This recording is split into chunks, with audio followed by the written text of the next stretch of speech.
এই 40 ডিগ্রি গরমে মোদিবাবুকে আমরা দেখেছি যখন গঙ্গা ভ্রমণ করতে গেছেন তখন উনি একটা শাল পরে আছেন, আর যখন উনি হাতে ক্যামেরাটা নিয়ে ফটো তুলছিলেন বিশ্বাস করুন সেই ক্যামেরাতে যখন চোখ রাখছে, আমার একটা প্রশ্ন আছে, আমাদের প্রত্যেকটা সাধারণ মানুষের একটা প্রশ্ন আছে, যখন লেন্সে চোখ রাখছিলেন তখন কি দেখছিলেন মোদিবাবু?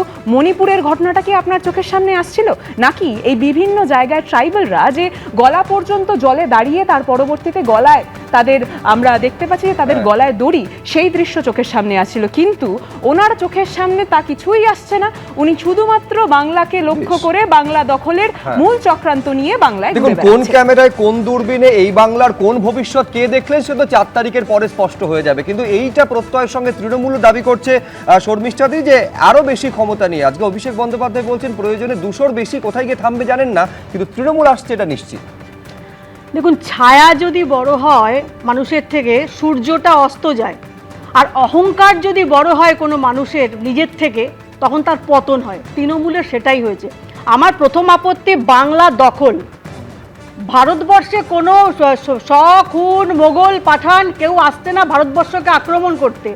দেশে ভোট হচ্ছে একটা অঙ্গরাজ্যের লোকেরা সেখানে ভোট দেবে, সুস্থভাবে ভোট হচ্ছে, এবং যে ভোট মানে মানুষ যাকে চাইবে সে, এটাই হচ্ছে কথা। দখল কথাটাতে আমার তীব্র আপত্তি রয়েছে। হ্যাঁ, মমতা বন্দ্যোপাধ্যায় বলছেন তো চক্রান্ত করা হচ্ছে, ভোট স্লো করার ষড়যন্ত্র হচ্ছে।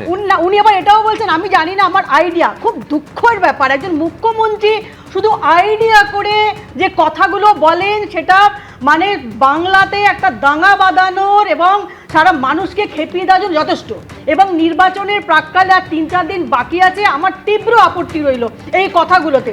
আজকে উপাসনা খুব ছোট, ও কি দেখেছে জানি না, আমরাও ছোট থেকে কিন্তু আমরা কিন্তু এই ইলেকশন কিন্তু আমরা দেখিনি। অনুব্রত মণ্ডল বলছে আমি বাপের জন্মেও দেখিনি।